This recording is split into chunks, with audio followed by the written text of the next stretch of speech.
ಬೆಂಗಳೂರಿನ ಫ್ರೀಡಂ ಪಾರ್ಕ್ನಲ್ಲಿ ನಡೀತಾ ಇರುವಂತಹ ಪ್ರತಿಭಟನೆ, ಫ್ರೀಡಂ ಪಾರ್ಕ್ನಿಂದ ಹೊರ ಬಂದಿರತಕ್ಕಂತಹ ಪ್ರತಿಭಟನಾಕಾರರು ರಸ್ತೆಯನ್ನು ತಡೆದಿದ್ದಾರೆ. ಶೇಷಾದ್ರಿ ರಸ್ತೆಯನ್ನು ತಡೆದಿದ್ದಾರೆ. ಅಲ್ಲಿ ರಸ್ತೆ ತಡೆದು ನಂತರ ಪ್ರತಿಭಟನೆಯನ್ನು ತೀವ್ರಗೊಳಿಸಿದ್ದಾರೆ. ಬ್ಯಾರಿಕೇಡ್ಗಳನ್ನು ಕಿತ್ತೆಸೆದಿದ್ದಾರೆ. ಅದಾದ ಮೇಲೆ ಒಬ್ಬಳು ಮಹಿಳೆ ಅಂತೂ ಮೈ ಮೇಲೆ ಡೀಸೆಲ್ ಸುರ್ಕೊಂಡು ಆತ್ಮಹತ್ಯೆಗೆ ಯತ್ನಿಸುವಂತಹ ಒಂದು ಪ್ರಯತ್ನವೂ ಕೂಡ ಆಯಿತು.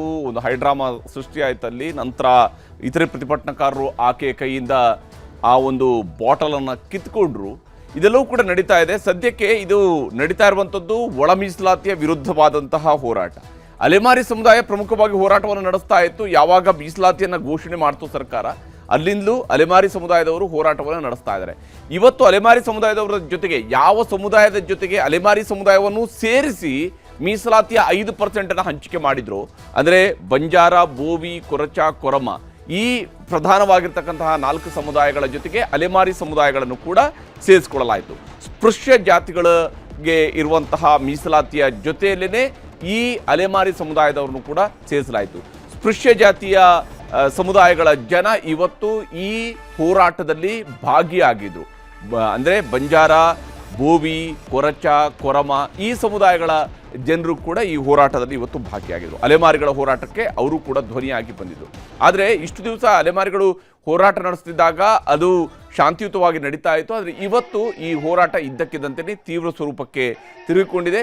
ನಾವು ಸುಮ್ಮನೆ ಕುಳಿತು ನಮ್ಮ ಆಗ್ರಹವನ್ನು ಮಾಡಿದರೆ ಸಾಲದು, ನಾವು ಹಕ್ಕೊತ್ತಾಯವನ್ನು ಮಾಡಬೇಕು, ಅದಕ್ಕಾಗಿ ನಾವು ಪ್ರತಿಭಟನೆಯನ್ನು ತೀವ್ರಗೊಳಿಸಬೇಕು ಅನ್ನುವಂತಹ ನಿಟ್ಟಿನಲ್ಲೂ ಏನೋ ಇವತ್ತು ಅವರು ಬ್ಯಾರಿಕೇಡ್ಗಳನ್ನು ದಾಟಿ ಹೊರಗಡೆ ಬಂದಿದ್ದಾರೆ. ನಂತರ ಹೋರಾಟವನ್ನು ತೀವ್ರಗೊಳಿಸಿದ್ದಾರೆ. ಸಾವಿರಾರು ಸಂಖ್ಯೆಯಲ್ಲಿ ಜನ ಕೂಡ ಅಲ್ಲಿ ಜಮಾಯಿಸಿದ್ದಾರೆ. ಪೊಲೀಸರು ಬಹುಶಃ ಇದನ್ನು ಅಂದಾಜಿಸಿದಂತೆ ಕಾಣ್ತಾ ಇಲ್ಲ. ಸರ್ಕಾರ ಇದನ್ನು ತಪ್ಪಾಗಿ ಎಣಿಸಿದಂತೆ ಗೋಚರಿಸ್ತಾ ಇದೆ. ಪ್ರತಿಪಕ್ಷದ ನಾಯಕರುಗಳು ಇವತ್ತು ಈ ಒಂದು ಕಾರ್ಯಕ್ರಮದಲ್ಲಿ ಭಾಗಿಯಾಗಿದ್ರು, ಈ ಹೋರಾಟದಲ್ಲಿ ಭಾಗಿಯಾಗಿದ್ರು. ಅವರು ಹೋರಾಟದಲ್ಲಿ ಭಾಗಿಯಾದ ನಂತರ ಈ ಹೋರಾಟ ಫ್ರೀಡಂ ಪಾರ್ಕ್ನ ಒಳಗಿಂದ ಹೊರಗಡೆಗೆ ಬಂದಿದೆ, ರಸ್ತೆಗೆ ಬಂದಿದೆ, ರಸ್ತೆನ ತಡೆದಿದ್ದಾರೆ. ಸದ್ಯಕ್ಕೆ CM ಮತ್ತು DCM ಪ್ರತಿಕೃತಿಗಳ ದಹನವೂ ಕೂಡ ನಡೀತಾ ಇದೆ. CM DCM ಪ್ರತಿಕೃತಿ ದಹನ ಒಂದು ಕಡೆಯಲ್ಲಿ ಆದರೆ ಮತ್ತೊಂದು ಕಡೆಯಲ್ಲಿ ಹೋರಾಟವನ್ನು ತೀವ್ರಗೊಳಿಸಲಾಗಿದೆ. ಇಡೀ ರಸ್ತೆಯನ್ನು ಬಂದ್ ಮಾಡಿರೋದ್ರಿಂದಾಗಿ ಸಂಪೂರ್ಣವಾಗಿ ಟ್ರಾಫಿಕ್ ಜಾಮ್ ಕೂಡ ಸೃಷ್ಟಿಯಾಗಿದೆ. ಯಾಕಂದರೆ ಬೆಂಗಳೂರಿನ ಬಹಳ ಪ್ರಮುಖ ರಸ್ತೆ ಶೇಷಾದ್ರಿ ರಸ್ತೆಯಲ್ಲಿನೇ ಈ ಒಂದು ಪ್ರತಿಭಟನೆ ನಡೀತಾ ಇರೋದ್ರಿಂದಾಗಿ ಮೈ ಮೇಲೆ ಡೀಸೆಲ್ನ ಸುರ್ಕೊಂಡಿರುವಂತಹ ಮಹಿಳೆಯನ್ನು ಕೂಡ ನಾವು ನೋಡ್ತಾ ಇದ್ವಿ. ಬಾಟಲ್ನಲ್ಲಿ ಡೀಸೆಲನ್ನು ತೆಗೆದುಕೊಂಡು ಬಂದು ಅದನ್ನು ತನ್ನ ಮೈ ಮೇಲೆ ಸುರಿತಾ ಆಕೆ ಇಲ್ಲಿ ಹೋರಾಟದಲ್ಲಿ ಭಾಗಿಯಾಗಿದ್ಲು. ಇದ್ದಕ್ಕಿದ್ದಂತೆಯೇ ತಕ್ಷಣಕ್ಕೆ ಆಕೆಯ ಸುತ್ತಲಿದ್ದಂತಹ ಜನ ಬಂದು ಆಕೆಯಿಂದ ಆ ಬಾಟನ್ನು ಕಸಿದುಕೊಂಡಿದ್ದಾರೆ. ಇದು ಕೇವಲ ಅಲೆಮಾರಿ ಸಮುದಾಯಗಳವರ ಹೋರಾಟವಾಗಿದ್ದಂಥದ್ದು. ಇವತ್ತು ಇತರೆ ಸಮುದಾಯಗಳು ಕೂಡ ಅದಕ್ಕೆ ಬೆಂಬಲವನ್ನು ಕೊಟ್ಟಿದ್ರು. ಹಾಗಾಗಿ ಮತ್ತಷ್ಟು ತೀವ್ರ ಸ್ವರೂಪವನ್ನು ಪಡ್ಕೊಂಡಿದೆ. ಈ ಹೋರಾಟದಲ್ಲಿ ಇವತ್ತು BJP ನಾಯಕರು ಕೂಡ ತೊಡಗಿಸ್ಕೊಂಡಿದ್ರು. P. ರಾಜೀವ್ ಅವರು ಕೂಡ ಇದ್ದರು. BJP ರಾಜ್ಯಾಧ್ಯಕ್ಷರು ಕೂಡ ಅಲ್ಲಿಗೆ ಬಂದಿದ್ದರು. ಅವ್ರು ಬಂದು ಹೋದ ನಂತರ P. ರಾಜೀವ್ ಅವರ ಸಮ್ಮುಖದಲ್ಲಿನೇ ಈ ಹೋರಾಟ ತೀವ್ರ ಸ್ವರೂಪವನ್ನು ಪಡ್ಕೊಂಡಿದೆ ಅನ್ನುವಂಥದ್ದು ಸದ್ಯಕ್ಕಿರುವಂತಹ ಮಾಹಿತಿ. ಸದ್ಯಕ್ಕೆ ಪ್ರತಿಭಟನಾಕಾರರನ್ನ ಸಮಾಧಾನ ಪಡಿಸಬೇಕಾಗಿದೆ. ಕೇವಲ ಅವ್ರನ್ನ ವಶಕ್ಕೆ ಪಡೆದು ಈ ಪರಿಸ್ಥಿತಿಯನ್ನು ಶಾಂತಕ್ಕೆ ತೆಗೆದುಕೊಳ್ಳುವಂಥದ್ದು ಕಷ್ಟ ಇದೆ. ಹೀಗಾಗಿ ಅವ್ರನ್ನೀಗ ಶಾಂತಗೊಳಿಸುವಂತಹ ಪ್ರಯತ್ನಕ್ಕೆ ಪೊಲೀಸರು ಕೈ ಹಾಕಬೇಕಾಗಿದೆ. ಸ್ಥಳಕ್ಕೆ ಸಚಿವರಾಗಿರುವಂತಹ ರಾಮಲಿಂಗಾರೆಡ್ಡಿ ಅವರು ಕೂಡ ಹೋಗಿದ್ದಾರೆ. ಆದರೆ ಪ್ರತಿಭಟನೆಯ ತೀವ್ರತೆಯನ್ನು ಕಂಡು ಅವರು ಕೂಡ ಸದ್ಯಕ್ಕೆ ಕಾರಲ್ಲೇ ಕುಳಿತು ನೋಡ್ತಾ ಇದ್ದಾರೆ ಏನು ಪರಿಸ್ಥಿತಿ ಇದೆ ಅಂತೇಳಿ ಅವರು ಕೂಡ ಅವಲೋಕನವನ್ನು ಮಾಡ್ತಿದ್ದಾರೆ ಅನ್ನೋದ್ರ ಬಗ್ಗೆ ಮಾಹಿತಿ ಇತ್ತು. ಸದ್ಯಕ್ಕೆ ಅವರು ಬಂದು ಜನರನ್ನು ಕನ್ವಿನ್ಸ್ ಮಾಡ್ತಾ ಇದ್ದಾರೆ, ಅವ್ರಿಗೆ ಮಾತನಾಡ್ತಾ ಇದ್ದಾರೆ. ಅಟ್ಲೀಸ್ಟ್ ಒಬ್ಬರು ಸಚಿವರಲ್ಲಿ ಬಂದು ಮಾತನಾಡಿ ಅವರ ಅಹವಾಲುಗಳನ್ನು ಕೇಳೋದಕ್ಕೆ ನಿಂತಾಗ ಸಹಜವಾಗಿಯೇ ಆ ಆಕ್ರೋಶವು ಕೂಡ ಸ್ವಲ್ಪ ಮಟ್ಟಿಗೆ ಕಡಿಮೆ ಆಗುತ್ತೆ. ಆ ಕೆಲಸವನ್ನು ರಾಮಲಿಂಗಾರೆಡ್ಡಿ ಅವರು ಇಮಿಡಿಯೇಟಾಗಿ ಮಾಡಿದ್ದಾರೆ, ಹಿರಿಯ ನಾಯಕರು. ಸೊ ದ್ಯಾಟ್ ಅವರು ಅಲ್ಲಿ ಬಂದು ಈಗ ಸಮುದಾಯಗಳ ಸ್ವಾಮೀಜಿಗಳ ಜೊತೆಗೆ ಮತ್ತು ಮುಖಂಡರ ಜೊತೆ ಕೂಡ ಮಾತನಾಡಿಸ್ತಾ ಇದ್ದಾರೆ. ಆ ಮೂಲಕ ಪರಿಸ್ಥಿತಿಯನ್ನು ಶಾಂತಗೊಳಿಸುವಂತಹ ಪ್ರಯತ್ನ ನಡೆದಿದೆ. ಯಾಕಂದರೆ ಸಡನ್ನಾಗಿ ಒಮ್ಮೆಗೆ ಎಲ್ಲರೂ ಕೂಡ ಬ್ಯಾರಿಕೇಡ್ ಕಿತ್ತು ಹೊರಗಡೆ ಬಂದಾಗ ಮತ್ತು ಈ ಮಹಿಳೆ ಇಲ್ಲಿ ಡೀಸೆಲ್ ಬಾಟಲನ್ನು ಹಿಡಿದು ಮೈ ಮೇಲೆ ಡೀಸೆಲನ್ನು ಸುಳ್ಕೊಳ್ಳೋದಕ್ಕೆ ಪ್ರಯತ್ನ ಮಾಡದಂತಹ ಸಂದರ್ಭದಲ್ಲಿ ಸಹಜವಾಗಿಯೇ ಪರಿಸ್ಥಿತಿ ತೀವ್ರ ಸ್ವರೂಪಕ್ಕೆ ಹೋಗುವಂತಹ ಲಕ್ಷಣ ಕಾಣ್ತಾ ಇತ್ತು. ಆದರೆ ಇಮಿಡಿಯೇಟಾಗಿ ಈಗ ಅಲ್ಲಿ ಸಚಿವರು ಕೂಡ ಬಂದಿರೋದ್ರಿಂದಾಗಿ ಸಮುದಾಯಗಳ ನಾಯಕರು ಕೂಡ ಅವ್ರ ಜೊತೆಗೆ ಮಾತನಾಡ್ತಾ ಇದ್ದಾರೆ, ಅವ್ರನ್ನೂ ಕನ್ವಿನ್ಸ್ ಮಾಡ್ತಾ ಇದ್ದಾರೆ ಮತ್ತು ತಮ್ಮ ಬೇಡಿಕೆಗಳನ್ನು, ತಮ್ಮ ಹಕ್ಕೊತ್ತಾಯವನ್ನು, ಯಾಕಂದರೆ ಎಷ್ಟು ದಿವಸ ಅಂತೇಳಿ ನಾವು ಹೋರಾಟ ಮಾಡ್ಕೊಂಡು ಕೂತ್ಕೊಳ್ಬೇಕು ಅನ್ನೋಂಥದ್ದು ಸಚಿವರ ಗಮನಕ್ಕೆ ತಂದಿದ್ದಾರೆ. ಮುಖ್ಯಮಂತ್ರಿ ಹಾಗೂ ಉಪಮುಖ್ಯಮಂತ್ರಿಯವರ ಪ್ರತಿಕೃತಿ ದಹನವೂ ಕೂಡ ಮತ್ತೊಂದು ಕಡೆಯಲ್ಲಿ ನಡೀತಾ ಇತ್ತು. ಅದಕ್ಕೆ ಚಪ್ಪಲಿಗಳಿಂದ ಹೊಡೆಯುವಂತಹ ಕೆಲಸ ಕೂಡ ನಡೀತಾ ಇತ್ತು. ಯಾಕಂದರೆ ಈ ಮೀಸಲಾತಿಯ ಒಳ ಮೀಸಲಾತಿಯ ನಿರ್ಧಾರ ಸಹಜವಾಗಿಯೇ ಅಲೆಮಾರಿ ಸಮುದಾಯವನ್ನು, ವಿಶೇಷವಾಗಿ ಅಲೆಮಾರಿ ಸಮುದಾಯಗಳಲ್ಲಿ ಸರಿಸುಮಾರು 59 ಜಾತಿಗಳಿದ್ವು. ಅವುಗಳನ್ನೊಂದು ಪ್ರತ್ಯೇಕ ಕೆಟಗರಿಯಲ್ಲಿ ಇಡಲಾಗಿತ್ತು. ಪ್ರತ್ಯೇಕ ಕೆಟಗರಿಯಲ್ಲಿ ಆ 59 ಜಾತಿಗಳನ್ನು ಇಟ್ಟು ಅವರಿಗೆ 1% ಮೀಸಲಾತಿಯನ್ನು ಕೊಡುವಂತಹ ಕೆಲಸವನ್ನು ರೆಕಮೆಂಡೇಶನನ್ನು ಮಾಡಲಾಗಿತ್ತು ನಾಗಮೋಹನ್ ದಾಸ್ ಸಮಿತಿಯ ವರದಿಯಲ್ಲಿ. ಆದರೆ ಆ 1% ಮೀಸಲಾತಿಯನ್ನ ನಂತರ ರಾಜ್ಯ ಸಚಿವ ಸಂಪುಟ ಸಭೆಯಲ್ಲಿ ಅದನ್ನು 4% ಮೀಸಲಾತಿಯನ್ನು ಪಡೆದಿದ್ದಂತಹ ಬಂಜಾರ, ಬೋವಿ, ಕೊರಚ, ಕೊರಮ ಈ ಪ್ರಧಾನ 4 ಜಾತಿಗಳನ್ನು ಒಳಗೊಂಡಿರ್ತಕ್ಕಂತಹ ಪ್ರವರ್ಗದ ಜೊತೆಗೆ ಈ ಅಲೆಮಾರಿಗಳನ್ನು ಕೂಡ ಸೇರಿಸಲಾಯಿತು, 59 ಜಾತಿಗಳನ್ನು.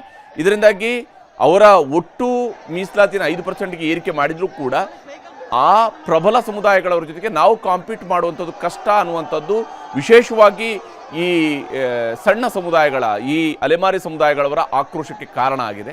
ಹೋರಾಟವನ್ನು ನಡೆಸ್ತಾ ಇದ್ರು, ಸರ್ಕಾರ ಅದನ್ನು ಬಹಳ ಲೈಟಾಗಿ ತೆಗೆದುಕೊಂಡಿತ್ತು. ಅದರ ಪರಿಣಾಮ ಇವತ್ತು ಈ ಸ್ಥಿತಿಗೆ ತಲುಪಿದೆ.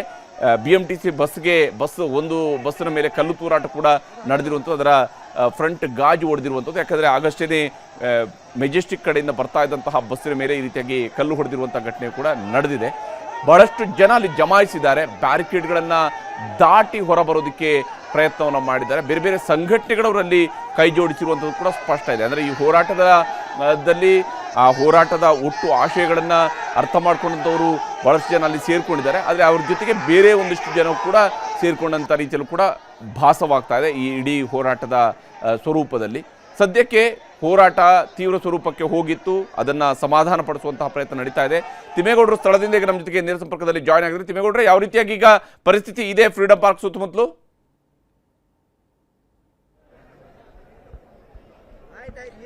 ಪರಿಸ್ಥಿತಿ ಒಂದು ರೀತಿ ಬಿಗುವಿನ ವಾತಾವರಣ ನಿರ್ಮಾಣ ಆಗಿದೆ ಹರಿಪ್ರಸಾದ್. ಯಾಕಂತ ಹೇಳಿದ್ರೆ ಇವತ್ತು ಏನು ಅವೈಜ್ಞಾನಿಕ ಒಳ ಮೀಸಲಾತಿ ವರ್ಗೀಕರಣ ಆಗಿದೆ ಎನ್ನುವಂಥ ನಿಟ್ಟಲ್ಲಿ ಆರೋಪಿಸಿ ಇವತ್ತು ಫ್ರೀಡಂ ಪಾರ್ಕ್ನಲ್ಲಿ ಅಲೆಮಾರಿ ಸಮುದಾಯದ ವಿವಿಧ ಜಾತಿಗಳ ಸಂಘಟನೆಗಳು ಪ್ರತಿಭಟನೆಯನ್ನು ಹಮ್ಮಿಕೊಂಡಿದ್ವು. ಈ ಒಂದು ಪ್ರತಿಭಟನೆಯನ್ನು ನೇತೃತ್ವವನ್ನು ವಹಿಸಿಕೊಂಡಿದ್ದಂಥವರು ಬಿಜೆಪಿಯ ಮಾಜಿ ಶಾಸಕ ಪಿ ರಾಜೀವ್ರವರು. ಹೀಗಾಗಿ ಈ ಒಂದು ಪ್ರತಿಭಟನೆಗೆ ಬಿಜೆಪಿಯ ಕೆಲ ಹಿರಿಯ ನಾಯಕರುಗಳು ಕೂಡ ಸಾಥ್ ಕೊಟ್ಟಿರ್ತಕ್ಕಂಥದ್ದು. ಅಂದರೆ ಬಿಜೆಪಿ ರಾಜ್ಯಾಧ್ಯಕ್ಷ ಬಿ ವೈ ವಿಜಯೇಂದ್ರ, ಮಾಜಿ ಸಂಸದ ಉಮೇಶ್ ಜಾಧವ್, ಮತ್ತೊಂದು ಕಡೆಗೆ ಶಾಸಕರಾಗಿರ್ತಕ್ಕಂಥ ಪ್ರಭು ಚವ್ಹಾಣ್, ಎಂ ಚಂದ್ರಪ್ಪ ಸೇರಿದಂತೆ ಹಲವು ನಾಯಕರುಗಳು ಈ ಒಂದು ಪ್ರತಿಭಟನೆಯಲ್ಲಿ ಭಾಗಿಯಾಗೋದ್ರ ಮುಖಾಂತರ ಸರ್ಕಾರದ ವಿರುದ್ಧ ತೀವ್ರ ಆಕ್ರೋಶವನ್ನು ಕೂಡ ಹೊರಹಾಕಿದ್ರು. ಮತ್ತೊಂದು ಕಡೆಗೆ ಸರ್ಕಾರಕ್ಕೂ ಕೂಡ ಚಾಟಿ ಬೀಸುವಂತ ಒಂದು ಪ್ರಯತ್ನವನ್ನು ಮಾಡಿದ್ರು. ಈ ಸಂದರ್ಭದಲ್ಲಿ ಏನು ಅಂದ್ರೆ ಪ್ರತಿಭಟನಾಕಾರರ ಮನವಿಯನ್ನು ಆಲಿಸಬೇಕು, ಮತ್ತೊಂದು ಕಡೆಗೆ ಬೇಡಿಕೆಗಳನ್ನ ಆಲಿಸಬೇಕು ಅಂದ್ರೆ ನಮಗೆ ಸರ್ಕಾರದ ಸಚಿವರು ಮತ್ತೊಂದು ಕಡೆಯಾಗಿ ಖುದ್ದು ಮುಖ್ಯಮಂತ್ರಿ ಸಿದ್ದರಾಮಯ್ಯರೇ ಇಲ್ಲಿಗೆ ಆಗಮಿಸಬೇಕು ಅನ್ನುವಂಥ ನಿಟ್ಟಲ್ಲಿ ಪ್ರತಿಭಟನಾಕಾರರು ಬಿಗಿಪಟ್ಟನ್ನು ಹಿಡಿದಿದ್ರು. ಆದರೆ ಸಮಾಜ ಕಲ್ಯಾಣ ಇಲಾಖೆ ಆಯುಕ್ತರಾದಂಥ ರಾಕೇಶ್ ಕುಮಾರ್ ಅವ್ರನ್ನ ಮಾತ್ರ ಸರ್ಕಾರ ಅಲ್ಲಿಗೆ ಫ್ರೀಡಂ ಪಾರ್ಕ್ಗೆ ಕಳಿಸಲಾಗಿತ್ತು. ಇದರಿಂದ ಆಕ್ರೋಶಗೊಂಡಂತ ಪ್ರತಿಭಟನಾಕಾರರು ನೇರವಾಗಿ ಅಂದ್ರೆ Majestic to KR circle to Majestic ನಡುವೆ ಏನು 2 ಮಾರ್ಗಗಳೇನಿದ್ವೆ 2 ಮಾರ್ಗಗಳಿಗೂ ಕೂಡ ತೆರಳಿ ಅಲ್ಲಿ ಧರಣಿಯನ್ನ ಕೂತ್ಕೊಂಡ್ರು. ಇದರಿಂದಾಗಿ ಸಂಚಾರ ಸಂಪೂರ್ಣವಾಗಿ ಅಸ್ತವ್ಯಸ್ತಗೊಂಡಿತ್ತು. ಮತ್ತೊಂದು ಕಡೆಗೆ ಹಂತವಾಗಿ ಬ್ಯಾರಿಕೇಡ್ಗಳನ್ನ ರಸ್ತೆ ಮಧ್ಯೆ ಅಡ್ಡಲಾಗಿ ಹಾಕಿದ್ರು ಕೂಡ ಪ್ರತಿಭಟನಾಕಾರರು ತೀವ್ರ ಆಕ್ರೋಶಗೊಂಡು ಬ್ಯಾರಿಕೇಡ್ಗಳನ್ನ ಕಿತ್ತೆಸ್ದು ಅಂತಿಮವಾಗಿ ಏನು ಎಲೆಕ್ಷನ್ ಕಮಿಷನ್ ಕಚೇರಿ ಅಂದ್ರೆ ಮಹಾರಾಣಿ ಕಾಲೇಜ್ ಬಳಿ ಇರ್ತಕ್ಕಂಥ ಸ್ಕೈ ವಾಕ್ ಬಳಿ ಬಂದು ನಿಂತಿದ್ದಾರೆ. ಅಂತಿಮವಾಗಿ ಪೊಲೀಸರು 100 ಜನ ಪೊಲೀಸರನ್ನ ಇಲ್ಲಿಗೆ ಡಿಪ್ಯೂಟ್ ಮಾಡಿ ಪ್ರತಿಭಟನಾಕಾರರನ್ನ ತಡೆಯುವಂತ ಒಂದು ಪ್ರಯತ್ನವನ್ನ ಪೊಲೀಸರು ಮಾಡಿದ್ದಾರೆ. ಆದ್ರೆ ರಸ್ತೆ ಮಧ್ಯದಲ್ಲೇ ಧರಣಿಯನ್ನ ಕೂತ್ಕೊಂಡಿರ್ತಕ್ಕಂಥ ಪ್ರತಿಭಟನಾಕಾರರು ದೃಶ್ಯದಲ್ಲಿ ನೋಡ್ತಾ ಇರಬಹುದು, ಇನ್ನೂ ಕೂಡ ಧರಣಿಯನ್ನ ಕೂತ್ಕೊಂಡಿದ್ದಾರೆ. ಮತ್ತೊಂದು ಕಡೆಗೆ ತೀವ್ರ ಆಕ್ರೋಶವನ್ನು ಕೂಡ ವ್ಯಕ್ತಪಡಿಸ್ತಾ ಇದ್ದಾರೆ. ಪೊಲೀಸ್ನವರು ಕೂಡ ಸಾಕಷ್ಟು ಮನವೊಲಿಸುವಂತ ಒಂದು ಪ್ರಯತ್ನವನ್ನು ಮಾಡಿದ್ರು ಕೂಡ ಇಲ್ಲಿವರೆಗೂ ಕೂಡ ಪ್ರತಿಭಟನಾಕಾರರು ಮನವೊಲಿಕೆ ಆಗಿಲ್ಲ. ಯಾಕಂತ ಹೇಳಿದ್ರೆ ಈ ಒಂದು ಪ್ರತಿಭಟನೆ ನೇತೃತ್ವವನ್ನು ವಹಿಸಿದಂತ ಮಾಜಿ ಶಾಸಕ ಪಿ ರಾಜೀವ್ ಅವರನ್ನ ಪೊಲೀಸರು ವಶಕ್ಕೆ ಪಡೆದು ಚಾಮರಾಜಪೇಟೆ ಪೊಲೀಸ್ ಠಾಣೆಯಲ್ಲಿ ಅವರನ್ನ ಇರಿಸಿದ್ದಾರೆ. ಅವರನ್ನ ಕರೆತಂದು ಮನವೊಲಿಸಿದ್ರೆ ಮಾತ್ರ ಇಲ್ಲಿ ಪ್ರತಿಭಟನೆ ಪರಿಸ್ಥಿತಿ ತಿಳಿಗೊಳ್ಳಬಹುದು ಅನ್ನುವಂತ ಒಂದು ಮಾಹಿತಿಯನ್ನು ಕೂಡ ಅರ್ತಿರ್ತಕ್ಕಂಥ ಪೊಲೀಸರು ಇದೀಗ ಪಿ ರಾಜೀವ್ ಅವರನ್ನ ಈ ಒಂದು ಘಟನಾ ಸ್ಥಳಕ್ಕೆ ಕರೆತಂದು ಅವ್ರ ಮೂಲಕವಾಗಿ ಮನವೊಲಿಸೋದಕ್ಕೆ ನಿರ್ಧಾರವನ್ನ ಮಾಡಿದ್ದಾರೆ. ಮತ್ತೊಂದು ಕಡೆಯಾಗಿ ಅತ್ತ ಫ್ರೀಡಂ ಪಾರ್ಕ್ ಬಳಿಯೂ ಕೂಡ ಕೆಲ ಸಮುದಾಯದ ಅಂದ್ರೆ ವಿವಿಧ ಸಮುದಾಯಗಳ ಸ್ವಾಮೀಜಿಗಳು ಮತ್ತೊಂದು ಕಡೆಗೆ ಸಂಘಟನೆಗಳ ಪ್ರಮುಖರು ಕೂಡ ಅಲ್ಲಿ ಏನು ಫ್ರೀಡಂ ಪಾರ್ಕ್ನಲ್ಲಿ ಹಾಕಿರ್ತಕ್ಕಂಥ ವೇದಿಕೆ ಮೇಲೆ ಧರಣಿಯನ್ನು ಕೂಡ ಮುಂದುವರಿಸಿರ್ತಕ್ಕಂಥದ್ದು. ಈ ಒಂದು ಪರಿಸ್ಥಿತಿ ಇಲ್ಲಿ ಬಿಗಡಾಯಿಸಿರ್ತಕ್ಕಂಥ ಹಿನ್ನೆಲೆಯಲ್ಲಿ ಯಾವಾಗ ಬೇಕಾದ್ರೂ ಕೂಡ ಪ್ರತಿಭಟನಾಕಾರರು ವಿಧಾನಸೌಧದತ್ತ ಅಥವಾ ಬೇರೆ ಈ ರೀತಿಯಾಗಿ ಅಂದರೆ ಪರಿಸ್ಥಿತಿ ಕೈಮೀರಿ ಹೋಗುವಂಥದ್ದು. ಈಗಾಗಲೇ ಏನು ತೀವ್ರ ಆಕ್ರೋಶಗೊಂಡಂಥ ಪ್ರತಿಭಟನಾಕಾರರು ಹಂತವಾಗಿ ಬ್ಯಾರಿಕೇಡ್ಗಳನ್ನು ಮುರಿದು ವಿಧಾನಸೌಧದತ್ತ ತೆರಳುವಂಥ ಸಂದರ್ಭದಲ್ಲಿ ಏನು KR ಸರ್ಕಲ್ನಿಂದ ಮೆಜೆಸ್ಟಿಕ್ ಕಡೆ ತೆರಳ್ತಾ ಇರ್ತಕ್ಕಂಥ ಒಂದು BMTC ಬಸ್ಗೂ ಕೂಡ ಕಲ್ಲು ಹೊಡೆದಂಥ ಒಂದು ಪ್ರಸಂಗವೂ ಕೂಡ ಇಲ್ಲಿ ಕಂಡುಬಂತು. ಸೊ ಹೀಗಾಗಿ ಇಲ್ಲಿ ಒಂದು ಕಡೆಯಾಗಿ ವಿರೋಧ ಪಕ್ಷಗಳ ಬೆಂಬಲ, ಮತ್ತೊಂದು ಕಡೆಯಾಗಿ ತೀವ್ರ ಆಕ್ರೋಶಗೊಂಡಿರ್ತಕ್ಕಂಥ ಪ್ರತಿಭಟನಾಕಾರರು ಯಾವುದೇ ಅಂದರೆ ಸರ್ಕಾರದ ಯಾವೊಬ್ಬ ಜನಪ್ರತಿನಿಧಿಗಳು ಕೂಡ ಸ್ಥಳಕ್ಕೆ ಆಗಮಿಸದೇ ಇರತಕ್ಕಂಥದ್ದು. ಯಾಕಂತ ಹೇಳಿದ್ರೆ ಈಗಾಗಲೇ ಸಾರಿಗೆ ಸಚಿವ ರಾಮಲಿಂಗಾರೆಡ್ಡಿ ಅವರು ಸ್ಥಳಕ್ಕೆ ಬಂದು ಪರಿಸ್ಥಿತಿ ತೀವ್ರಗೊಂಡಂಥ ಹಿನ್ನೆಲೆಯಲ್ಲಿ ಅವರು ಸೂಕ್ಷ್ಮತೆಯನ್ನು ಕಂಡು ಅವರು ಕಾರ್ನಲ್ಲೇ ಕುಳಿತುಕೊಂಡಿದ್ದಾರೆ. ಮತ್ತೊಂದು ಕಡೆಯಾಗಿ ಏನು ಆ ಒಂದು ಭಾಗದಲ್ಲಿ ಅಂದರೆ ಫ್ರೀಡಂ ಪಾರ್ಕ್ ಭಾಗದಲ್ಲಿ ಹಾಕಿರ್ತಕ್ಕಂಥ ಏನು ಸ್ಟೇಜ್ ಏನಿದೆ, ವೇದಿಕೆ ಏನಿದೆ, ಅಲ್ಲಿಗೆ ತೆರಳಿ ಸ್ವಾಮೀಜಿಗಳ ಜೊತೆ ಮಾತುಕತೆಯನ್ನು ನಡೆಸ್ತಾ ಇದ್ದಾರೆ ಅನ್ನುವಂಥ ಒಂದು ಮಾಹಿತಿ ಸದ್ಯಕ್ಕೆ ಲಭ್ಯ ಆಗಿರ್ತಕ್ಕಂಥದ್ದು. ಒಟ್ಟಾರೆ ಹೇಳ್ಬೇಕು ಅಂದ್ರೆ ಸದ್ಯಕ್ಕೆ ಈಗ ಎಕ್ಸಾಕ್ಟ್ಲಿ ನೀವು ಹೇಳಿದಂಗೆ ಅವರು ಆ ಕಡೆ ಫ್ರೀಡಂ ಪಾರ್ಕ್ ವೇದಿಕೆಯಲ್ಲಿ ಅವರಲ್ಲಿ ಸ್ವಾಮೀಜಿಯವ್ರ ಜೊತೆ ಮಾತನಾಡ್ತಾ ಇದ್ದಾರೆ. ಆದ್ರೆ ಇಲ್ಲಿ ಈಗ ನೀವು ತೋರಿಸ್ತಾ ಇರುವಂತಹ ದೃಶ್ಯದಲ್ಲಿ ಬಹಳ ಜನ ಇಲ್ಲ, ಅಂದ್ರೆ ಅವ್ರನ್ನ ಈಗ ಅಲ್ಲಿ ಡಿಸ್ಬರ್ಸ್ ಮಾಡ್ಲಾಗ್ತಾ ಇದೆಯಾ, ಒಂದಷ್ಟು ಜನರನ್ನ ಹೊರಗಡೆ ಕಳಿಸುವಂತ ಪ್ರಯತ್ನ ನಡೆದಿದೆಯಾ, ಹೇಗೆ ಈಗ ಅಲ್ಲಿ?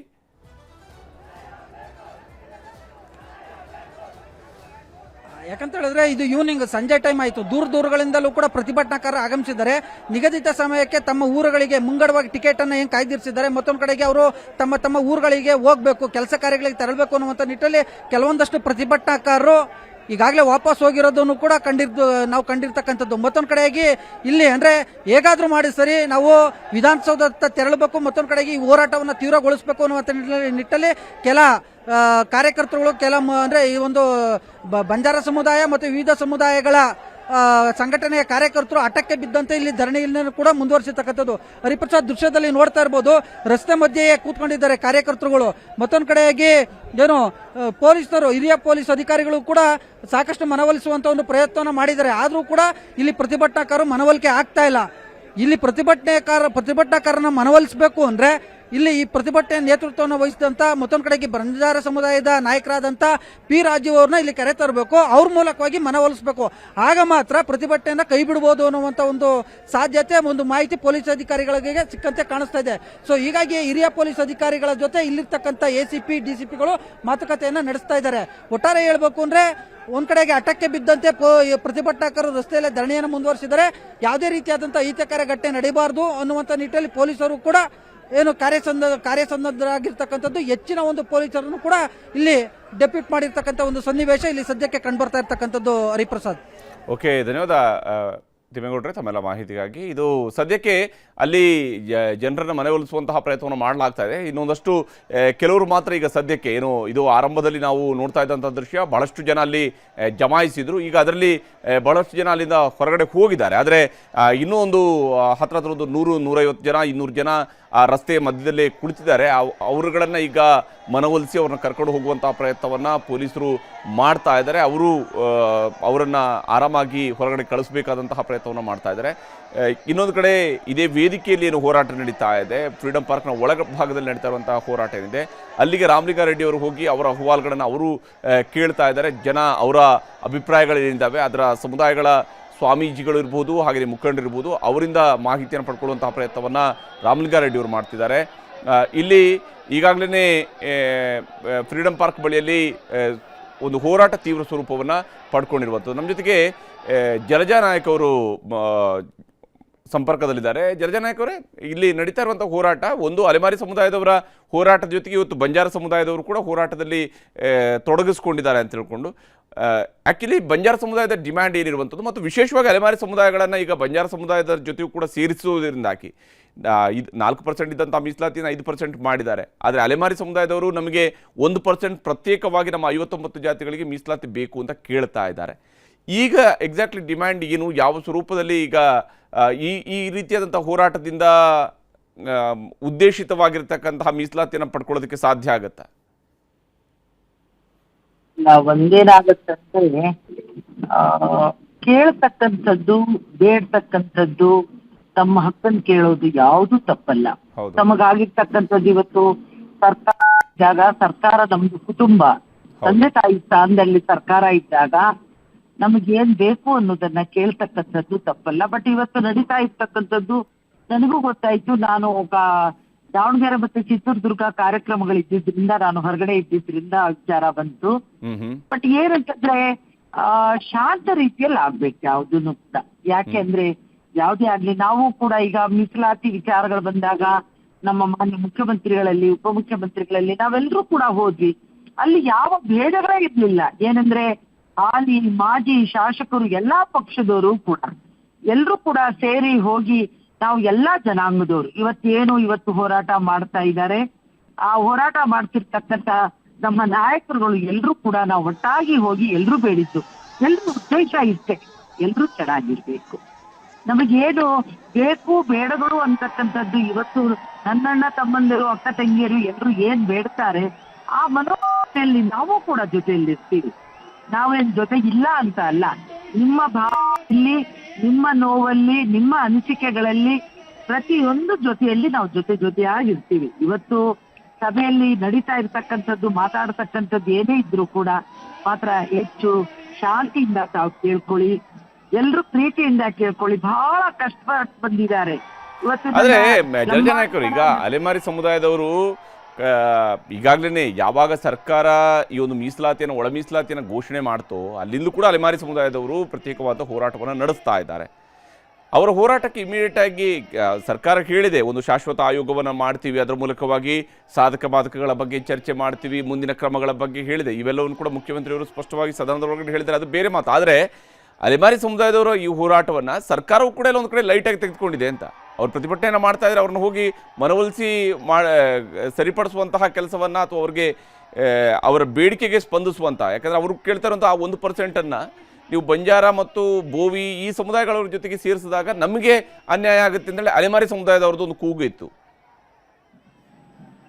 ಜನಾಂಗಗಳು ಜಾಗೃತಿ ಆಗಿರ್ತಕ್ಕಂಥ ಈ ಸಮಾಜದಲ್ಲಿ ಪ್ರತಿಯೊಬ್ರು ಅವ್ರಿಗೆ ಏನ್ ಬೇಕು ಬೇಡಗಳು ಬಂದಾಗ ಅವ್ರು ಕೇಳ್ತಾರೆ, ಅದು ಸಹಜ.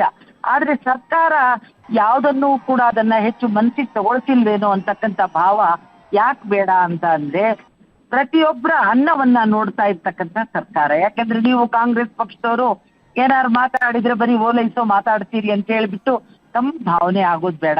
ಯಾಕೆ ಎಲ್ಲವನ್ನೂ ಗಮನಿಸ್ತಾ ಇದೆ ಸರ್ಕಾರ, ಪ್ರತಿಯೊಂದನ್ನು ಕೂಡ ಹೇಳ್ತಾ ಇದೆ. ಪ್ರತಿಯೊಂದನ್ನು ಏನೇ ಮಾಡೋದಿದ್ರು ಕೂಡ ಹೌದು ಅನ್ನೋದನ್ ಬಿಟ್ಟು ಇದಾಗೋದೇ ಇಲ್ಲ ಅಂತಕ್ಕಂಥದ್ದನ್ನ ಹೇಳೋದು. ಆದ್ರೆ ಅತಿ ಶೀಘ್ರದಲ್ಲಿ ಮಾಡಿ, ಈಗ್ಲೇ ಮಾಡಿ, ಇವಾಗ ಯಾಕಾಗಲ್ಲ ಅನ್ನೋ ಮಾತುಗಳು ಬಂದಾಗ ಅದಕ್ಕೆ ತಂದೇ ಆದ ಒಂದು ಇತಿಮಿತಿಯಲ್ಲಿ ಯೋಚನೆ ಮಾಡೋಕೆ ಒಂದ್ ಸ್ವಲ್ಪ ಸಮಯ ಬೇಕಲ್ವಾ? ಹೌದು, ನನ್ನ ಅಲೆಮಾರಿ ಸಮಾಜದವ್ರು ಆಗ್ಬೋದು, ಎಲ್ರೂ ಆಗ್ಬೋದು, ಅವ್ರೆಲ್ರೂ ಕೂಡ ಕೇಳ್ತಕ್ಕಂಥದ್ದು ನ್ಯಾಯಯುತವಾದದ್ದನ್ನ ಅವ್ರು ಕೇಳ್ತಾರೆ, ತಪ್ಪಿಲ್ಲ. ಅವರ ಭಾವನೆಗಳು ತಪ್ಪಿಲ್ಲ, ಅವ್ರು ಕೇಳ್ತಕ್ಕಂಥದ್ದು ತಪ್ಪಿಲ್ಲ. ಬಟ್ ಒಂದು ನಿಗದಿಯನ್ನ ಸಮಯವನ್ನ ಸರ್ಕಾರಕ್ಕೆ ಕೊಡ್ಬೇಕಲ್ವಾ? ಯಾವುದೇ ಆದ್ರೂ ಕೂಡ ಈಗ ಯಾಕಾಗಲ್ಲ, ಈಗ್ಲೇ ಹೇಳಿ. ಆಗಲ್ಲ ಅಂದ್ರೆ ಯಾಕೆ? ಯಾವುದೇ ಈಗ ನಾವು ಓಕೆ ಜಲಜನಾಯಕ್ ಅವರೇ, ಧನ್ಯವಾದ ನಮ್ಮ ಜೊತೆಗೆ ಮಾತನಾಡೋದಕ್ಕಾಗಿ, ತಮ್ಮ ಅಭಿಪ್ರಾಯಗಳನ್ನು ಶೇರ್ ಮಾಡ್ಕೊಂಡಿದ್ದಕ್ಕಾಗಿ. ಈಗಾಗಲೇ ರಾಮಲಿಂಗಾರೆಡ್ಡಿ ಅವರು ಕೂಡ ಸ್ಥಳಕ್ಕೆ ಬರ್ತಾ ಇದ್ದಾರೆ. ಅವರು ಫ್ರೀಡಂ ಪಾರ್ಕ್ನಲ್ಲೂ ಕೂಡ ಯಾವ ರಸ್ತೆನ ತಡೆದು ಈಗ ಪ್ರತಿಭಟನೆ ನಡೆಸ್ತಿದ್ರು ಅಲ್ಲಿಗೆ ಬರ್ತಾ ಇದ್ದಾರೆ. ಇನ್ನು ಪಿ ರಾಜೀವ್ ಅವರು ಕೂಡ ಮಾತನಾಡ್ತಾ ಇದ್ದಾರೆ. ಏನು ಸುಪ್ರೀಂ ಕೋರ್ಟ್ ತೀರ್ಪು ಇತ್ತು, ಆ ಹಿಂದಿನ ಮಾಧುಸ್ವಾಮಿ ಸಮಿತಿ ಶಿಫಾರಸು ಇತ್ತು, ಸಚಿವರಿಗೆ ಅವರಿಗೆ ಸರಿಯಾದ ತೀರ್ಮಾನ ತಗೊಳ್ಳಿಲ್ಲ ಅಂದ್ರೆ ಈ ಸರ್ಕಾರ ನಮ್ಮ ಸಮುದಾಯದ ಪರವಾದ ತೀರ್ಮಾನ ತಗೊಳ್ಳಿಲ್ಲ ಅಂದ್ರೆ ಉಗ್ರವಾದ ಹೋರಾಟವನ್ನ ನಾವು ಮಾಡ್ತೇವೆ. ಇದಿಷ್ಟು ಏನೋ ಪಿ ರಾಜೀವ್ ಅವರ ಹೋರಾಟವನ್ನು ಮಾಡಿಲ್ಲ ಅಂದ್ರೆ ಬಹಳ ಉಗ್ರ ಹೋರಾಟ ಮಾಡ್ತೀವಿ ಮಾಧುಸ್ವಾಮಿ ಕಮಿಟಿಯ ರಿಪೋರ್ಟ್ ಬಗ್ಗೆ ಹೇಳ್ತಾ ಇದ್ರು. ಆದರೆ ಮಾಧುಸ್ವಾಮಿ ಸಮಿತಿ ಕೊಟ್ಟಂತಹ ಒಳ ಮೀಸಲಾತಿಯ ಸಂದರ್ಭದಲ್ಲೂ ಕೂಡ ಬಂಜಾರ ಸಮುದಾಯ ಯಾವ ಸ್ವರೂಪದಲ್ಲಿ ಹೋರಾಟ ನಡೆಸಿದೆ ಮತ್ತು ಕಳೆದ ಚುನಾವಣೆಯಲ್ಲಿ ಏನೇನು ಆಗಿದೆ ಅನ್ನುವಂಥದ್ದು ಬಹುಶಃ ಪಿ ರಾಜೀವ್ ಅವರು ಕೂಡ ಗೊತ್ತಿದೆ. ಬಂಜಾರ ಸಮುದಾಯದವರ ಹೋರಾಟ ಅದು ಶುರುವಾಗಿದ್ದು ಶಿಕಾರಿಪುರದಲ್ಲೇ ಶುರುವಾಗಿತ್ತು, ಯಡಿಯೂರಪ್ಪನವರ ಕ್ಷೇತ್ರದಲ್ಲಿಂದಲೇ ಶುರುವಾಗಿದ್ದಿತ್ತು, ಬಹಳ ತೀವ್ರ ಸ್ವರೂಪವನ್ನು ಪಡ್ಕೊಂಡಿತ್ತು. ಬಂಜಾರ ಸಮುದಾಯದವರ ಒಳ ಮೀಸಲಾತಿ ವಿರುದ್ಧದ ಹೋರಾಟ, ಯಾವ ಮೀಸಲಾತಿಯನ್ನು ಹಿಂದೆ ಭಾರತೀಯ ಜನತಾ ಪಕ್ಷದ ಸರ್ಕಾರ ಇದ್ದಾಗ ಹಂಚಿಕೆ ಮಾಡಿದ್ರು ಆವಾಗ ಹೋರಾಟ ನಡೆದಿತ್ತು. ಈಗ ಇವತ್ತು ಈ ಹೋರಾಟ ಭಾಳ ಮುಂಚೂಣಿಯಲ್ಲಿ ನಡೀತಾ ಇದ್ದಿದ್ದು ಅಲೆಮಾರಿ ಸಮುದಾಯಗಳವರ ಹೋರಾಟವಾಗಿ ನಡೀತಾ ಇತ್ತು. ಆದರೆ ಅಲೆಮಾರಿ ಸಮುದಾಯದ ಜೊತೆಗೆ ಬಂಜಾರ ಸಮುದಾಯವು ಕೂಡ ಇವತ್ತು ಈ ಹೋರಾಟದಲ್ಲಿ ತೊಡಗಿಸ್ಕೊಂಡಿದೆ. ಡಿಮ್ಯಾಂಡ್ಗಳು ಏನಿದ್ದಾವೆ, ಈ ಡಿಮ್ಯಾಂಡ್ಗಳು ಯಾವ ಸ್ವರೂಪದಲ್ಲಿ ಇದನ್ನು ಬಗೆಹರಿಸ್ಕೊಳ್ಬೇಕಿದೆ, ಸರ್ಕಾರ ಕೂಡ ಇದನ್ನು ನೋಡಬೇಕು. ಮತ್ತು ಈ ರೀತಿಯಾಗಿ ರಸ್ತೆಗೆ ಬಂದು ಇವತ್ತೀಗ ದೊಡ್ಡ ಸ್ವರೂಪದಲ್ಲಿ ಬೆಂಗಳೂರು ನಗರದಲ್ಲಿ ರಸ್ತೆ ತಡೆದು, ಅದು ಸಂಜೆ ಹೊತ್ತಿನಲ್ಲಿ ರಸ್ತೆ ತಡೆದು ಹೋರಾಟವನ್ನು ನಡೆಸಿದಾಗ ಇಡೀ ಬೆಂಗಳೂರು ಕಂಪ್ಲೀಟ್ ಸ್ತಬ್ಧ ಆಗುತ್ತೆ.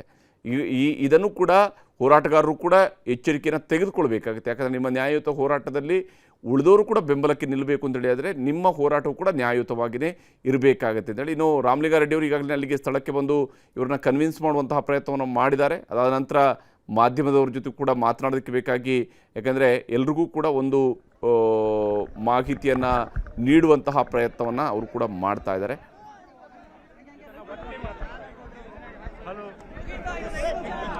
ಹಲೋ ಹಲೋ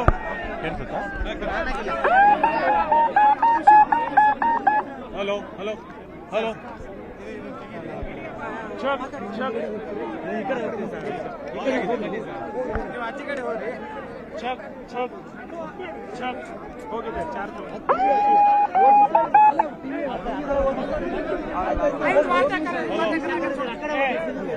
ಟಿವಿ ಅವರು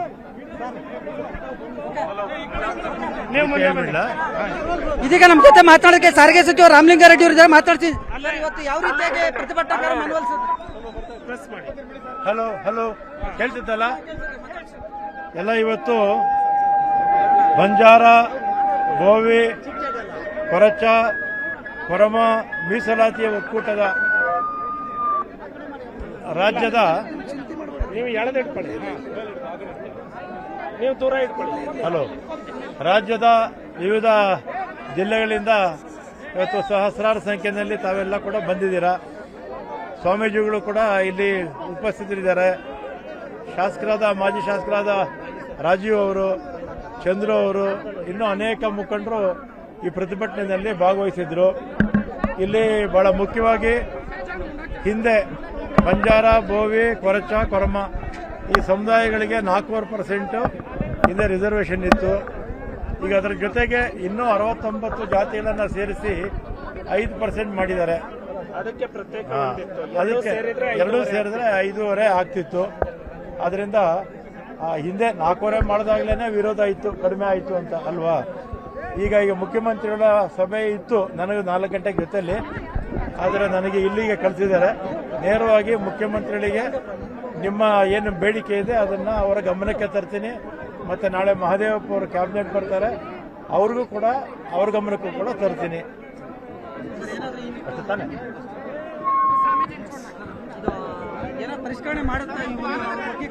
ಈಗ ಇದು ನಾನು ಇಂಡಿವಿಜುವಲ್ ಆಗಿ ತೀರ್ಮಾನ ಮಾಡೋಕ್ಕಾಗಲ್ಲ, ಇದು ಕ್ಯಾಬಿನೆಟ್ ತೀರ್ಮಾನ. ಮುಖ್ಯಮಂತ್ರಿಗಳ ಗಮನಕ್ಕೆ ತರ್ತೀನಿ. ರಾಜ್ಯದ ಸಚಿವ ಸಂಪುಟ ತೀರ್ಮಾನ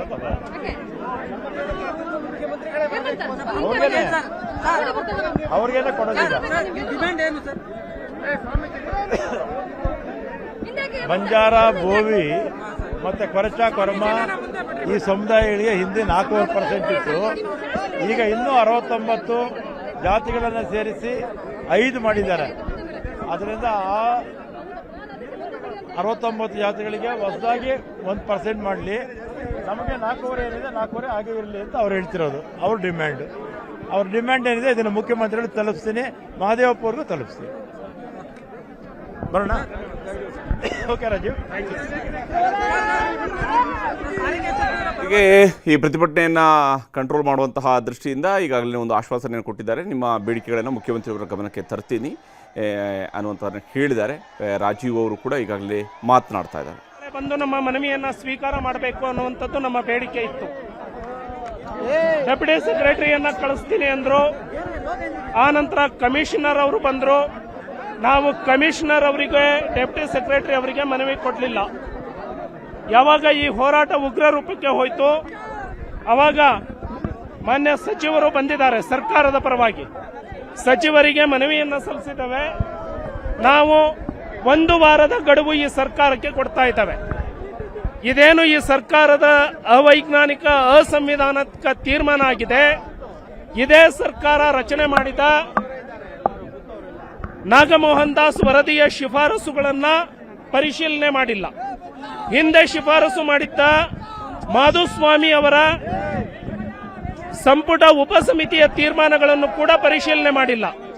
ಸುಪ್ರೀಂ ಕೋರ್ಟ್ ಯಾವ ಗೈಡ್ಲೈನ್ಸ್ ಕೊಟ್ಟಿದೆ ಅದನ್ನು ಕೂಡ ಇವರು ಪರಿಶೀಲನೆ ಮಾಡಿಲ್ಲ, ಅದನ್ನು ಪರಿಗಣನೆಗೆ ತಗೊಂಡಿಲ್ಲ. ಹಾಗಾಗಿ ಈ ಸರ್ಕಾರ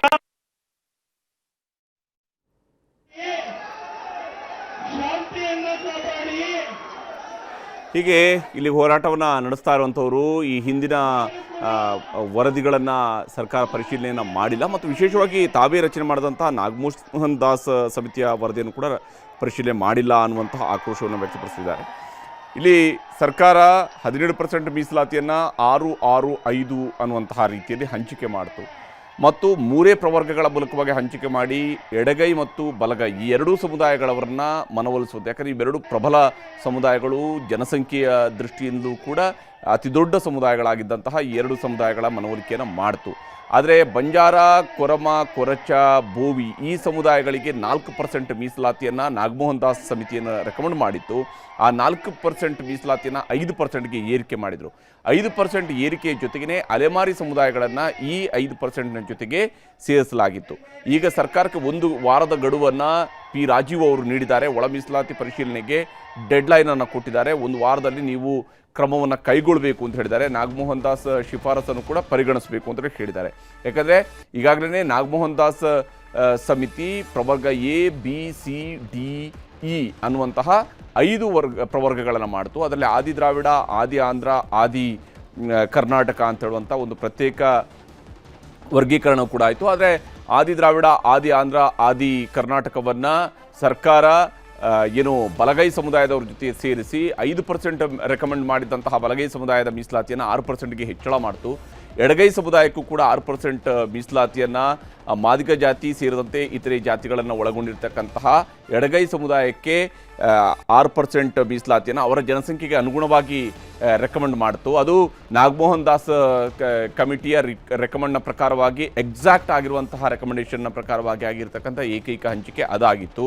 ಉಳಿದಂತೆ ಏನು ಅಲೆಮಾರಿ ಸಮುದಾಯಗಳಿಗೆ ಪ್ರತ್ಯೇಕವಾದಂತಹ 1% ಇತ್ತು. ಆ 1%ಅನ್ನು ಅವರು ಸರ್ಕಾರದವರು ಸ್ಪೃಶ್ಯ ಜಾತಿಗಳಾಗಿರ್ತಕ್ಕಂತಹ ಬೋವಿ ಹಾಗೆಯೇ ಬಂಜಾರ ಮತ್ತು ಕೊರಮ, ಕೊರಚ ಈ ಸಮುದಾಯಗಳನ್ನು ಒಳಗೊಂಡಿರ್ತಕ್ಕಂತಹ ಪ್ರವರ್ಗದ ಜೊತೆಗೆ ಸೇರಿಸಿ ಅವರ ಜೊತೆಗೆ ಈ 59 ಜಾತಿಗಳನ್ನು ಕೂಡ ಸೇರಿಸಲಾಗಿತ್ತು. ಆದರೆ ಅಲೆಮಾರಿಗಳು ನಡೆಸಿರುವಂತಹ ಹೋರಾಟಕ್ಕೆ ಯಾವುದೇ ರೀತಿಯಾದಂತಹ ಸ್ಪಂದನೆ ಅಂದರೆ ದೊಡ್ಡ ಮಟ್ಟದ ಅದರ ಬಗ್ಗೆ ಬಹಳಷ್ಟು ಚರ್ಚೆ ನಡೆದಿದ್ದಾವೆ. ಸಾಮಾಜಿಕವಾಗಿ ಅದರ ಬಗ್ಗೆ ಚರ್ಚೆಗಳು ನಡೀತಾ ಇದ್ವು. ಈಗ ನಮ್ಮ ಜೊತೆಗೆ ಹೊಳಲ್ಕೆರೆ ಶಾಸಕರಾಗಿರುವಂತಹ ಚಂದ್ರಪ್ಪ ಅವರು ಸಂಪರ್ಕದಲ್ಲಿದ್ದಾರೆ. ಚಂದ್ರಪ್ಪ ಅವರೇ, ಇವತ್ತು ಹೋರಾಟವನ್ನು ನಡೆಸ್ತಾ ಇದ್ರಿ. ಬೋವಿ ಸಮುದಾಯದ ಕಡೆಯಿಂದ ಯಾವ ಡಿಮ್ಯಾಂಡ್ ಬಹಳ ಮುಖ್ಯವಾಗಿರುವಂಥದ್ದು ಇಲ್ಲಿ? ನಮ್ದು ಬೋವಿ ಸಮಾಜದ ಒಂದೇ ಡಿಮ್ಯಾಂಡ್ ಅಲ್ಲ ಸರ್. ಬೋವಿ, ಬಡಿಗೇರ, ಕೊರಚ, ಕೊರ್ಮ 4 ವರ್ಗಗಳದ್ದು ಲಾಸ್ಟ್ ಸರ್ಕಾರದಲ್ಲಿ 4% ಕೊಟ್ರು. ಮಾರ್ಚ್ 23, 23 ಆ ಸಂದರ್ಭದಲ್ಲಿ ದೇಶಾದ್ಯಂತ, ರಾಜ್ಯಾದ್ಯಂತ ಪುಗ್ಲಿದ್ದು ಈ ಬಿಜೆಪಿ ಸರ್ಕಾರಕ್ಕೆ ಮತನೇ ಕೊಡಬಾರ್ದು ಅಂತ ಹೇಳಿ ಸರ್ಕಾರನ್ನೇ ಕೇಳತಕ್ಕಂಥ ಕೆಲಸ ಮಾಡಿದ್ರು. ಆ ಸಂದರ್ಭದಲ್ಲಿ ಸಿದ್ದರಾಮಯ್ಯನವರು ಹೇಳಿದ್ರು, ನಮ್ಮ ಈ ರಿಸರ್ವೇಶನ್ ನಿಂದ ನಮ್ಗೆ ಬಹಳಷ್ಟು ಅನುಕೂಲ ಆಗುತ್ತೆ. ಈ 4 ವರ್ಗದ ಜನ ನಮ್ಗೆ ಓಟ್ ಹಾಕೋದಿಲ್ಲ, ಕಾಂಗ್ರೆಸ್ ಓಟ್ ಹಾಕ್ತಾರೆ, ನಮ್ ಸರ್ಕಾರ ಬರುತ್ತಂತ ಬಹಳಷ್ಟು ಬೀಗಿ ಬಹಳ ಸಂತೋಷ ಹೋಗಿದ್ದ. ಇವತ್ತು ಅದೇ ಕೆಲಸ ಸಿದ್ದರಾಮಯ್ಯವ್ರು ಮಾಡ್ಕೊಂಡಿದ್ದಾರೆ. ಈ 4 ವರ್ಗಗಳ ಎದುರಾಕಣ ಜೊತೆಗೆ 59 ಏನು ಅಲೆಮಾರಿ ಸಮಾಜದವರಿದ್ರು ಅವ್ರಿಗೂ ಕೂಡ ಅನ್ಯಾಯ ಮಾಡಿ, ಈ 4 ವರ್ಗದ ಜೊತೆಗೆ ಅವ್ರಿಗೂ ಅನ್ಯಾಯ ಮಾಡಿ 63 ಕಮ್ಯುನಿಟಿಗಳನ್ನ ಎದುರಾಕೊಂಡಿರ್ತಕ್ಕಂಥ ಸಿದ್ದರಾಮಯ್ಯ ಇವತ್ತು ಅವತ್ತು 4% ಈ 4 ವರ್ಗ ಕೊಟ್ಟು 1% ಅಲೆಮಾರಿಗೆ ಕೊಟ್ಟಿದ್ರು. ಅದೇ ಕಡಿಮೆ ಆಯ್ತಂತ ಹೋರಾಟ ಮಾಡಿದ್ರು ಅವತ್ತು ಜನ. ಇವತ್ತು ಇವ್ರನ್ನು ಅವ್ರನ್ನೆಲ್ಲ ಸೇರಿ 5% ಗಿಳಿಸಿರ್ತಕ್ಕಂಥ ಎಷ್ಟು ಮಟ್ಟಿಗೆ ಸರಿ ಸಿದ್ದರಾಮಯ್ಯಂದು? ಯಾವತ್ತೂ ಕೂಡ ಈ ವರ್ಗಗಳು ಎದುರಾಕೊಂಡ್ರೆ ಯಾವ ಸರ್ಕಾರನೂ ಕೂಡ ಉಳಿಯೋದಿಲ್ಲ. ಅದನ್ನ ಮನಗಂಡು ಇವತ್ತು ನಮ್ಮ ಇಡೀ ರಾಜ್ಯದಲ್ಲಿರ್ತಕ್ಕಂಥ ಮೂಲೆಯಿಂದ ಜನ ಬಂದಿದೆ. ವಾಲಂಟ್ರಿಗೆ ಯಾರು ಕೂಡ ಕರೆದಿಲ್ಲ, ಮಾಡಿಲ್ಲ. ಒಂದೇ ಒಂದು ಕರೆ ಕೊಟ್ಟಿದ್ದಕ್ಕೆ ಸುಮಾರು 3 ಲಕ್ಷ ಜನ ಇವತ್ತು ಸೇರಿದ್ರು. ಇದ್ರ ಪ್ರತಿಫಲ ಸಿದ್ದರಾಮಯ್ಯವ್ರಿಗೆ ಆಗುತ್ತೆ. ಇದನ್ನ ಈ 4 ವರ್ಗದ ಜೊತೆಗೆ 59% ಏನು ಅಲೆಮಾರಿಗಳಿದ್ದಾರೆ ಅವ್ರಿಗೂ 1% ಕೊಡ್ಬೇಕು. ನಮ್ಗೆ ಏನ್ 5% ಕೊಡ್ಬೇಕು, 4 ವರ್ಗಕ್ಕೆ 5% ಕೊಡ್ಬೇಕು ಅನ್ನೋದು ನಮ್ಗೆ ಒತ್ತಾಯ. ಆದ್ರೆ ಅದು ಈಗ ಬಿಟ್ಟು ಚಂದ್ರಪ್ಪ ಅವರೇ, ನಿಮಗೂ ಕೂಡ ಗೊತ್ತಿದೆ, ಈ ಬಾರಿ ಅದನ್ನ ಜನಸಂಖ್ಯೆಯ ಆಧಾರಿತವಾಗಿ ಮಾಡಿದಾಗ ನನ್ನ ಪ್ರಶ್ನೆ ಇರುವಂತ ಏನಂದ್ರೆ, ಪ್ರವರ್ಗ ಬಿ ಮತ್ತು ಪ್ರವರ್ಗ ಸಿ ಯಲ್ಲಿ 34% ಮತ್ತು 28% ಇದ್ದಂಥವರಿಗೆ ನಾಗಮೋಹನ್ ದಾಸ್ ಕಮಿಟಿ 6% ಮತ್ತು 5% ರೆಕಮೆಂಡ್ ಮಾಡಿತ್ತು. ಅದು ತಮಗೂ ಕೂಡ ಗೊತ್ತಿದೆ. ತಾವು ಹೇಳುವಂಥ ಪ್ರವರ್ಗ ಡಿ ಯಲ್ಲಿ ನಾಗಮೋಹನ್ ದಾಸ್ ಅವರ ರೆಕಮೆಂಡೇಶನ್ ಪ್ರಕಾರ ಬರುವಂತಹ ಪ್ರವರ್ಗ ಡಿ ಯಲ್ಲಿ ಬರ್ತಕ್ಕಂತಹ ಸಮುದಾಯಗಳವ್ರದ್ದು ಒಟ್ಟು ಶೇಕಡಾವಾರು 26.97, ಆಲ್ಮೋಸ್ಟ್ 27% ಜನಸಂಖ್ಯೆ ಇರುವಂಥದ್ದು. ಅದಕ್ಕೆ 4% ರೆಕಮೆಂಡೇಶನನ್ನು ಆ ಕಮಿಟಿ ಮಾಡಿತ್ತು. ಹಿಂದೆ 4.5% ಮಾಧುಸ್ವಾಮಿ ಸಮಿತಿ, ಸಂಪುಟ ಉಪಸಮಿತಿ ನಿರ್ಧಾರ ಕೈಗೊಂಡಿತ್ತು. ಈಗ ನಿರ್ಧಾರ ಮಾಡಿದ ಕ್ಯಾಬಿನೆಟ್ ತೀರ್ಮಾನ ಮಾಡಿದ್ರು. ಹೌದೌದು, ಅದು ನಿರ್ಧಾರ ಮಾಡಿತು, ಕ್ಯಾಬಿನೆಟ್ ಅಲ್ಲಿ ತೀರ್ಮಾನ ಮಾಡಿತು. ಕ್ಯಾಬಿನೆಟ್ ಅನೌನ್ಸ್ ಆದಮೇಲೆ ಶಿಕಾರಿಪುರದಲ್ಲಿ ಮೊದಲ ಹೋರಾಟ ಶುರುವಾಯಿತು. ಅದು ಕೂಡ ನಡೆದಿದೆ. ಕಳೆದ ಚುನಾವಣೆಯ ಸಂದರ್ಭದಲ್ಲಿ, ಚುನಾವಣೆ ಪೂರ್ವದಲ್ಲಿ ನಡೆದಿದೆ. ನೀವು ರೈಟ್ಲಿ ಹೇಳಿದ್ರಿ, ಹೇಗೆ ಇದು ನಿಮಗೆ ಹೊಡೆತ ಬೀಳುತ್ತೆ ಅನ್ನೋದ್ರ ಬಗ್ಗೆ ನಿಮಗೆ ಆತಂಕ ಇತ್ತು. ಅದು ನಡೆದಿತ್ತು ಕೂಡ ಬಿಜೆಪಿಯ ವಿಚಾರದಲ್ಲಿ. ಈಗ 5% ಮೇಂಟೈನ್ ಮಾಡಬೇಕು ಅಂತ ತಾವು ಕೇಳ್ತಾ ಇರೋದಾ, ಅಥವಾ ಅದನ್ನ 4.5% 4.5% ಕೊಟ್ಟಿದ್ರಲ್ಲ ಸರ್, 4.5%ಗೆ 5% 4 ವರ್ಗ ಕೊಡ್ಲಿ. 1% ಅಲಮಾರಿಗೆ ಏನ್ ಇಟ್ಟಿದ್ರು ಹಿಂದೆ ನಾಗಮೋಹನ್ ದಾಸ್ ಅವರು ಇಟ್ಟಿದ್ದನ್ನು, ಮತ್ತೆ ಮಾಧುಸ್ವಾಮಿ ಕೂಡ 1% ಇಟ್ಟಿದ್ದನ್ನ ಅದನ್ನ ಹಾಗೆ ಉಳಿಸ್ಲಿ ಅನ್ನೋದು ನಮ್ಮ ಒತ್ತಾಯ. ಓಕೆ, 63% ಕಮ್ಯುನಿಟಿಗಳನ್ನ ಸೇರಿಸಿ 5% ಕೊಡೋದು ಯಾವ ನ್ಯಾಯ? ಒಂದು ಸಮಾಜಕ್ಕೆ 6%, ಮತ್ತೊಂದು ಸಮಾಜಕ್ಕೆ 6% ಕೊಟ್ಟು 63 ಸಮಾಜಗಳಿಗೆ 5% ಕೊಡೋದು ಎಷ್ಟು ಮಟ್ಟಿಗೆ ನ್ಯಾಯ? ನೋಡೋ ಕಣ್ಣಿಗೆ ಯಾವ ತರ ಹೋಗುತ್ತೆ ಹೇಳಿ ಸರ್? ಅಲ್ಲ, ಅಲ್ಲೂ ಕೂಡ ಒಂದೇ ಜಾತಿ ಇರೋದಲ್ಲ ಚಂದ್ರಪ್ಪ ಅವರೇ, ಅಲ್ಲೂ ಕೂಡ ಹಲವಾರು ಜಾತಿ ಇಲ್ಲ ನನಗೆ ಗೊತ್ತು. ಅವ್ರು ಏನಂತ ಹೇಳಿದ್ರು, ಅವರು ಹೇಳ್ಬೇಕಾದ್ರೆ ಏನಂತ ಹೇಳಿದ್ರು, ಮಾದಿಗ ಮಾದಿಗ ಮಾದಿಗ ಅಂತ ಬರ್ಸಂತ ಅವ್ರು ಹೇಳ್ತಾರೆ. ಹೌದು, ನೀವು ನೋಡಿದೀರಾ? ಹೌದು. ಇವರು ವಲಿಯ ಬರ್ಸಂತ ಇವ್ರು ಹೇಳಿದ್ರು. ಹೌದು. ಹಾಗಾದ್ಮೇಲೆ ಎರಡೂ ಸೇರಿ ಒಂದೇ ಕ್ಯಾಸ್ಟ್ ಆಯ್ತು, ಅವ್ರದ್ದೊಂದೇ ಕ್ಯಾಸ್ಟ್ ಇವ್ರದೊಂದೇ ಕ್ಯಾಸ್ಟ್ ಆಯ್ತು ಹೊರತು ಬೇರೆ ಬೇರೆ ಆಗ್ಲಿಕ್ಕೆ ಸಾಧ್ಯ ಇಲ್ಲ. ಎಷ್ಟೊಂದು ಅಡ್ವರ್ಟೈಸ್ ಮಾಡಿದ್ರು, ಎಷ್ಟು ಪ್ರಚಾರ ಮಾಡಿದ್ರು, ಎಷ್ಟು ಸಾರಿ ನಾಗಮೋಹನ್ ದಾಸ್ ಅವ್ರನ್ನ ಭೇಟಿ ಮಾಡಿದ್ರು. ಅದು ಒಂದ್ ಕಡೆ. ನಾನೇನ್ ಹೇಳ್ತೀನಿ, ಈ ವರ್ಗಗಳು ಬೇರೆ ಇಡ್ರಿ, ಅವ್ರಿಗೊಂದು % ಕೊಟ್ಟು ಏನ್ ಇಟ್ಟಿದ್ರು ಅದನ್ನ ಕೊಡಿ. ನಮ್ಗೇನ್ 4 ಕೊಟ್ಟಿದ್ರಿ ಅದನ್ನ 5% ಮಾಡ್ರಿ. ಇಲ್ಲಿ 4 ಕಮ್ಯುನಿಟಿ ಇರೋದು ನಮ್ಮ ಒತ್ತಾಯ. ಮನಸ್ಸು ಮಾಡಿದ್ರೆ ಆಗ್ಬಹುದು. ದಯಮಾಡಿ ಇದನ್ನ ಮಾಡ್ಬೇಕು. ಇಲ್ಲಾಂದ್ರೆ ಅದ್ರ ಪರಿಣಾಮ ಮುಂದಿನ 2028 ಬರ್ತಕ್ಕಂಥ ಎಲೆಕ್ಷನ್ ಅಲ್ಲಿ ಖಂಡಿತನೂ ಕೂಡ ಅದ್ರ ಪರಿಣಾಮ ಎದುರಿಸ್ತಾರೆ ಅಂತ ನಾನು ಹೇಳಕ್ಕೆ. ಓಕೆ ಚಂದ್ರಪ್ಪ ಅವರೇ, ಧನ್ಯವಾದ ನಮ್ಮ ಜೊತೆಗೆ ತಮ್ಮ ಅಭಿಪ್ರಾಯವನ್ನ